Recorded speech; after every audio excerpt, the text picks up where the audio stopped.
Doctor साहब, PTI की मरकजी क़यादत की जानिब से आज कहा गया है कि बानी के खिलाफ तमाम मुकदमा झूठे, इंसाफ करें, उनकी जान से कहा कि जल्द फैसले लें।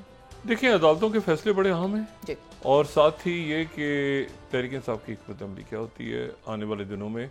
हुकूमत बहुत ज़्यादा पुरइत्माद भी है, लेकिन उनको शायद बहुत ज़्यादा इल्म भी नहीं।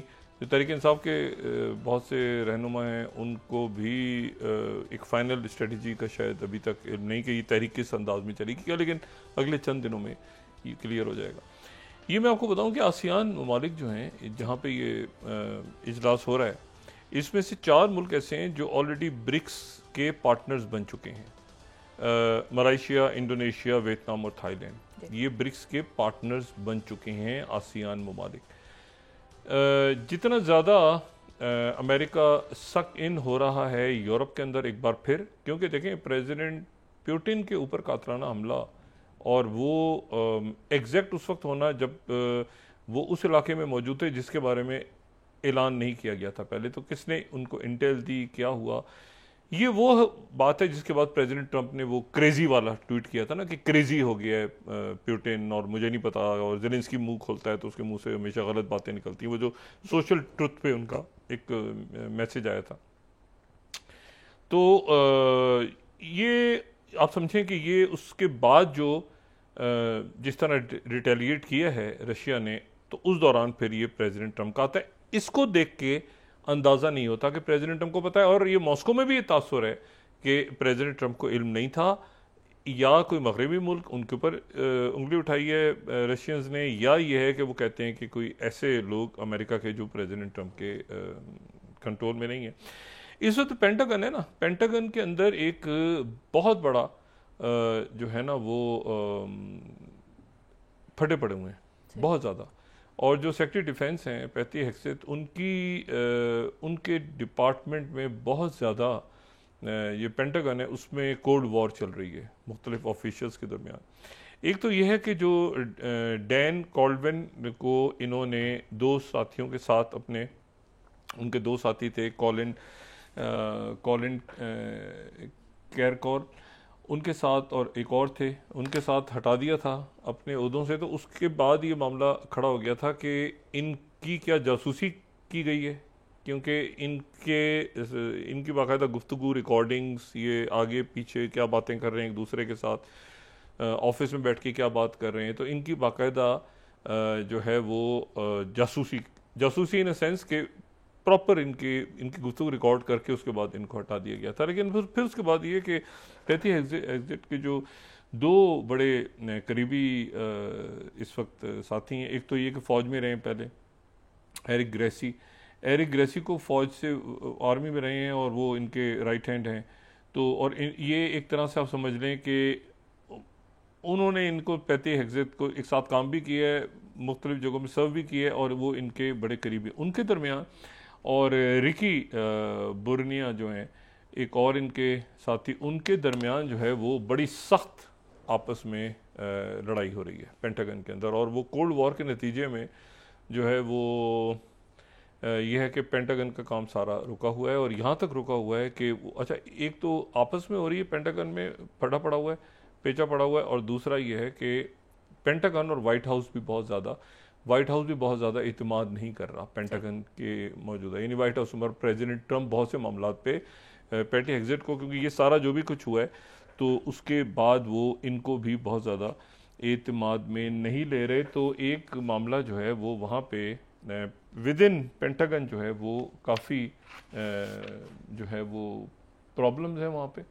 अच्छा, और इस पे जो है वो आने वाले दिनों में अब देखें ना, अमेरिकन फ़ौज के अंदर आगे पीछे वो डीप स्टेट, कोई सुपरफिशियल स्टेट, कोई ये कोई वो, तो वो इतने सारे मसाइल जो हैं वो प्रेसिडेंट ट्रंप के। मैंने आपसे बात की थी कि वो नेतन्याहू जो है वो उसने एक सुरंग के, ये जो मस्जिद अक्सा के नीचे ये इन्होंने सुरंगें खोदी हुई हैं सहूनियों ने, इसलिए कि मस्जिद अक्सा को इनका इरादा है कि आगे जाके उसको नुकसान पहुँचाया जाए, और उसकी जगह 3rd टेम्पल यहाँ पे जो कि गोल्डन गेट से जो जब एंटर हों इनके जो जिनको ये इंतज़ार कर रहे हैं, तो वो एंटर हों तो उस वक्त तक ये मस्जिद, तो मस्जिद अक्सा के नीचे जो है वो ख़ास तौर पे मुस्लिम क्वार्टर जो सलवेन जो टनल शुरू होती है वो काफ़ी लंबी, और वो फिर मस्जिद अक्सा से आती हुई शुरू होती है वो डमास्कस गेट के पास से। तो उसके वहाँ पर ये इन्होंने एक वीडियो मैसेज कल रिकॉर्ड करवाया, और रिकॉर्ड करवाने के बाद जो है इन्होंने नेतन्याहू ने जारी किया, क्योंकि कल यरूशलेम डे था। ये वही डे था जिस पे वो सारे पहुंचे हुए थे मुस्लिम क्वार्टर में और नारेबाजी कर रहे थे अरबों के ख़िलाफ़। और ये वो यरूशलेम डे जो 67 में जो चला गया था सेहूनियों के पास, जॉर्डन से इसराइल के पास चला गया था, तो वहाँ ये सारे सेहूनी जमा थे। तो एक तो ये दूसरा जो है वो वहाँ पर वो जो गज़ा ह्यूमैनिटेरियन एड ऑर्गेनाइजेशन और जो भी जिसके सरबराहों का स्कैंडल आया कि वो तो स्विट्ज़रलैंड में और जैक वो डिज़ाइन कर गए और ये सारा, उनकी यहाँ पर वो सीज़ फायर का ऐलान होना था और होना है अभी भी। तो क्रिस्टी नोएम जो उनकी होमलैंड सिक्योरिटी की सरबराह है वो आई, और अब वो मेरे ख्याल से पोलैंड में है, इसराइल से पोलैंड चली गई हैं। तो वहाँ पर उन्होंने नेतन्याहू से मुलाकात की और उस दौरान उन्होंने फॉक्स पे इंटरव्यू दिया, और उन्होंने कहा कि प्रेसिडेंट ट्रंप की जो बात हुई है वो बड़ी तल्ख उनकी बात हुई है। प्रेसिडेंट ट्रंप और नेतन्याहू की लड़ाई हुई है बाकायदा टेलीफोन पे, और उसमें ईरान के हवाले से और गज़ा के हवाले से। तो बिल्कुल वो एक उस तरफ खड़े हैं, एक इस तरफ खड़ा है। लेकिन ये कि मैंने आपसे कहा ना कि ये एक बहुत बड़ा, ये सिर्फ सीज़ फायर नहीं है। सीज़ फायर अगर होती है, ऐलान हो जाता है, तो उसके बाद फिर ये फ़लस्तीनी रियासत की तरफ मामला जाएगा। तो ये इतना आसान नहीं है। और उसमें फिर वो जो नेतन्याहू बार बार ये पैगाम कहाँ से दे रहे हैं, गज़ा की तरफ से तो नहीं दे रहे, ये तो दे रहे हैं मगरबी किनारे में, ये तो मस्जिद अक्सा के नहीं, ये तो यानी वो पूरा इलाका जहाँ यहूदी जहाँ पे आबादकार मौजूद हैं। और फिर वहाँ पे जुल्म सितम के पहाड़ जारी हैं। वहाँ पे 70-80 फ़लस्तीनी रात को शहीद हुए हैं। और ख़ास तौर पे एक घर पे जो एक बल्कि घर तो नहीं, एक पनाह ली हुई थी एक स्कूल में एक ख़ानदान ने। तो उस ख़ानदान के ऊपर जब इन्होंने बॉम्बिंग की है तो उसमें से सारे ख़ानदान के लोग उसमें जो हैं वो आग में झुलस गए, और उसमें एक बच्ची भाग रही थी। तो उस बच्ची की तस्वीर कहीं से जो है वो सामने आ गई है, और वो बच्ची भाग रही थी, और वो पीछे उसके ये बच्ची को फिर दूसरी जो उसमें दिखाएं तो वो उसको उठा के लोग लेके जा रहे हैं। तो वो जल भी गई है बुरी तरह से, और वो उसके भाई और उसकी माँ और उसके बाप वो अपने सारे ख़ानदान को जलता हुआ देख रही थी। तो एक इस बच्ची को ये तस्वीर में ख़ास लोगों के, अगर हम इसको बड़ा करें थोड़ा सा, ये हमेशा लोगों के जहनों में ये तस्वीर जो है ये रहेगी। ये वहाँ की बर्बरियत की एक अलामत है। ये बच्ची सब जल गए, तो इसको फिर वहाँ से निकाला। तो ये रात को जो है ये वहाँ पे ये सारा मामला पेश आया। अब यह है कि वो जो ऑर्गेनाइजेशन है, उस ऑर्गेनाइजेशन के थ्रू इन्होंने अचानक, इससे पहले कि सीज़ फायर हो या वो पिछले कई हफ्तों से तो लोग भूखे प्यासे बैठे हैं वहाँ पे, तो इन्होंने आज अभी शाम को ये किया है कि वो जो ऑर्गेनाइजेशन थी जो कि इसराइल की अपनी थी, उसके ज़रिए इन्होंने खाना अंदर भेज दिया। कई ट्रक अंदर दाखिल हो गए हैं, और खाने के साथ तो भूखे लोग वहाँ पे कई हफ्तों से, महीनों से वो वहाँ पे लोग उतर के उनको पानी पिला रहे हैं, लोग उतर के खाना दे रहे हैं, लोग खाना ले रहे हैं। अच्छा, लोगों को बिल्कुल पता नहीं है कि ये अक़वाम मुत्तहिदा के लोग हैं, कौन से लोग हैं, और इस ना भी सीज़ फायर हुआ है। अच्छा, वहाँ पे ये ऐलान इन्होंने कर दिया है कि ये खाना अंदर पहुँच रहा है, ना कोई बिजली है, ना कोई वहाँ पे कोई ज़राया अबलाग मौजूद हैं। तो वहाँ इन्होंने उस ऑर्गेनाइजेशन को अचानक अभी खोल दिए शाम को कि आप दाखिल हो जाएं, और जितने गज़ा में लोग हैं उनको खाना और पीना और खुराक। और ये अब एक ये बहुत बड़ा ख़तरा पैदा हो गया है, अचानक हुआ है ना, चूँकि ये ख़तरा ही पैदा हो गया है कि उसमें जहर तो नहीं है, या उसमें कोई और चीज़ तो नहीं जिसमें गज़ा के अंदर वो जेनोसाइड तो पहले ही हो चुका है वहाँ पे बहुत ज़्यादा। लेकिन यह है कि कत्लेआम तो कोई ऐसा तो नहीं हो गया कि, तो एक प्रेशर शदीद दबाव में। ये देखें, मैं आपको एक सिर्फ बात ही बताऊँ, ये मामला इसलिए आगे, ये ख़राबी आपको नज़र आ रही है ना, रोज़ शहादतें हो रही हैं 50-60, ये इसमें स्टीव विटकॉफ और एडम बॉलर और जो ये सारी जो शख्सियात हैं, ये आप जहन में रखें कि ये उसमें ज़ामिन हैं, ये ज़ामिन हैं। मतलब जो इसराइल है वो एक उन्होंने रनवे उसको एयरक्राफ्ट कैरियर या आपके जो भी कह लें बना के रखा था कि सब पे नज़र रखेंगे इस इलाके में, और ये सारे। लेकिन यह है कि अब इसराइल जो है ना वो, और उसको न्यूक्लियर भी बना दिया, उसको ये भी कर दिया, उसको पैसे भी दे रहे हैं, उसको सब कुछ कर रहे हैं। लेकिन अब ये जो मरहला आ गया है ना कि रियासत का ऐलान होना, जिस रियासत को फ्रांस ने कहा है हम ऐलान करने जा रहे हैं, स्पेन ने कहा है हम ऐलान करने जा रहे हैं, बरतानिया कह रहा है हम ऐलान कर देंगे किसी वक्त, यूरोप के मुल्क खड़े हो रहे हैं ऐलान करने के लिए।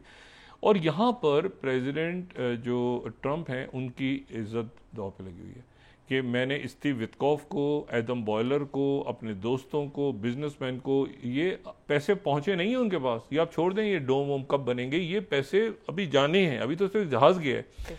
तो वो जो है अभी तो इन्वेस्टमेंट्स होंगी और इन्वेस्टमेंट्स मशरूत हैं इन्वेस्टमेंट्स।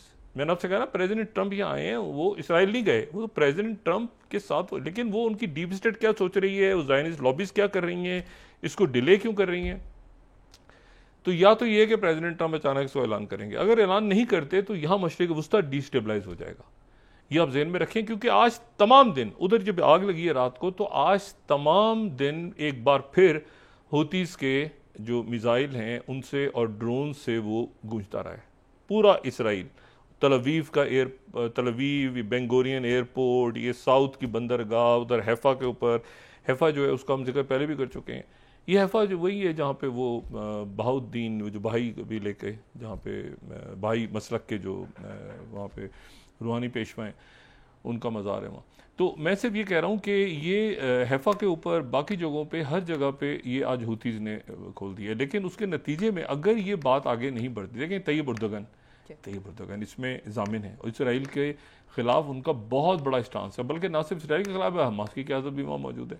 इसी तरह से ईरान, ठीक है ना, इसी तरह से कतर, अमीर कतर इस वक्त आसियान में और चाइना के साथ, वहाँ चाइना के साथ उनकी बात भी हो रही है कि वज़ीर आज़म और आसियान के मुल्क हैं सारे, ये सारे मुल्क, और सऊदी अरेबिया इसमें गारंटर बना के इजिप्ट ने प्लान पेश किया, वो सऊदी अरेबिया ने अप्रूव किया, यूएई ने किया, अरब लीग ने किया, ओआईसी ने किया, फिर यूरोप ने किया, फिर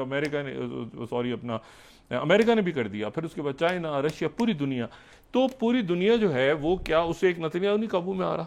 तो किसी अब ऐसी जगह ये मामला सारा खड़ा हो गया है कि अगले 24 घंटों में, 48 घंटों में स्टीव विटकॉफ को कहीं ना कहीं निकल के आना है सामने। एक दफ़ा कहते हैं कि हो गए आए, अच्छा हमास नहीं मान रही, हमास तो पहले दिन से कह रही है कि भाई आप दूसरे जो मरहला था इसके ऊपर अमल दरामद क्यों नहीं शुरू करते।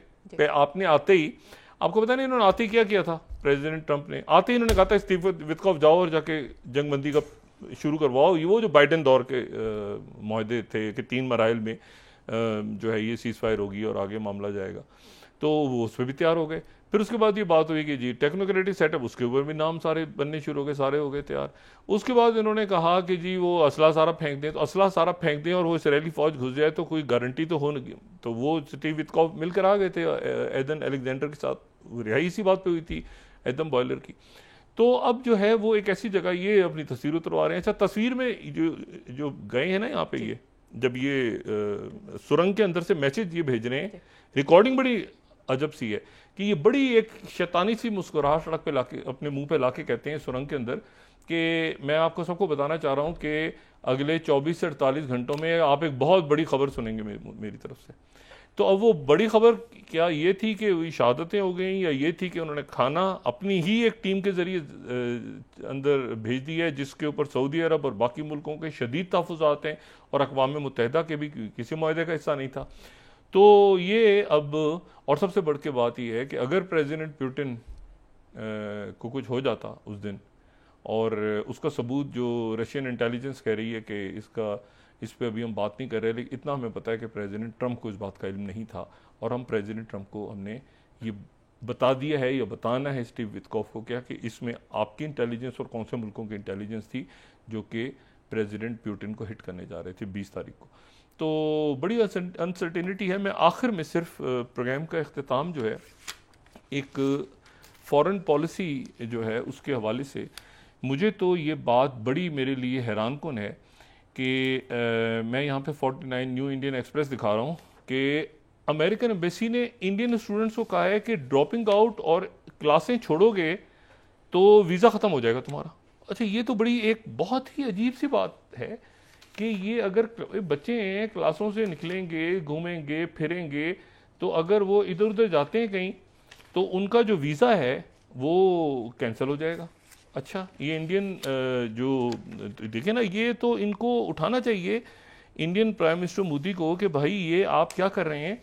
चाइना के बाद शायद सबसे ज़्यादा जो स्टूडेंट्स हैं वो तो भारत के हैं अमेरिका में, तो ये क्या बात की इन्होंने कि जी अच्छा, फिर उसके बाद आप ये देखें ना कि ये वहाँ पर ये और भी अगर किसी न्यूज़पेपर को हम कोट कर सकें तो ये वहाँ पर उनका कहना ये है कि जी स्टूडेंट्स के वीज़े कैंसिल होने शुरू हो जाएंगे अगर वो बाहर घूमने फिरने के लिए गए हमें बताए बगैर। यूनिवर्सिटीज़ को वो बताएंगे। और ये बिजनेस टुडे 50 स्लाइड, ये US fresh warning to Indian students, lose your visa if you skip classes without informing. ये क्या है? मतलब ये किस तरह की डिप्लोमेसी है? ये इनके स्ट्रेटेजिक पार्टनर हैं और वो इनको ह्यूमिलिएट कर रहे हैं हर दूसरे दिन। तो ये मुझे तो ये अब पता नहीं शशि थरूर ये मसला उठाएंगे या ये, लेकिन ये मसला देखिए मुल्क का मसला, बच्चों का मसला है। हिंदू देखें, हिंदू ने क्या लिखा हुआ है? एनडीटीवी, वीज़ा में भी revoked, Hindu US student visa में भी revoked, students drop out skip classes without informing. ओ भाई, क्लासों से बच्चे वैसे ही बच्चे बताए बगैर चले गए तो उनका वीज़ा कैंसिल हो जाएगा। वीज़ा में भी revoked if you skip classes, US embassy warns Indian students. ये क्या बात है भाई? ये तो अजीब सी बात है कि वो 2-3 दिन क्लास में नहीं आए, उन्होंने कहा जी आप जो है आपका वीज़ा रिवोक हो गया। ये भी नहीं कि पूछा गया बच्चों से। तो ये एक स्टूडेंट वीज़े सारा जब क़यादतें इस तरह की हो मोदी जी जैसी, तो फिर उसके बाद ये होता है कि वो पूरी कौम सफ़र करती है और वहाँ से भुगतती है, जिसको आप स्ट्रेटेजिक पार्टनर कह के। और फिर ये है कि ये पूरे के पूरे आप देखेंगे भारत के जो स्टूडेंट्स हैं वो सफ़र कर रहे हैं। स्पेसिफिकली उनकी एम्बेसी ने कहा है कि इंडियन स्टूडेंट्स अगर क्लास से बाहर जाएंगे हमें बताए बगैर तो वीज़ा रिवोक हो जाएगा।